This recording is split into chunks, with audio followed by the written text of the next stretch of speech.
Welcome back to the How to Office channel. Microsoft Edge is the latest Windows browser, replacing the old Internet Explorer. If you're interested in printing in Microsoft Edge using F4 paper but don't know how, watch this tutorial to the end.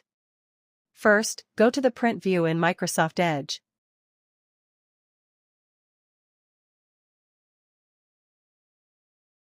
Then scroll down until you find Print Using System dialog, and click it. A different print screen will appear, and then select Preferences. You'll then be taken to the Canon IP2770 printing preferences. Under Printer Paper Size, select Custom. A new Custom Paper Size window will appear.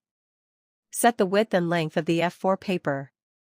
The length of F4 paper is 33 cm and the width is 21.5 cm. Then, click OK to save the settings. Click OK again to close the Canon IP2770 printing preferences. Click Print to continue printing, allowing you to see the results. Easy, right? That's how to print F4 paper size in Microsoft Edge. Hopefully, this tutorial is helpful. See you in the next video.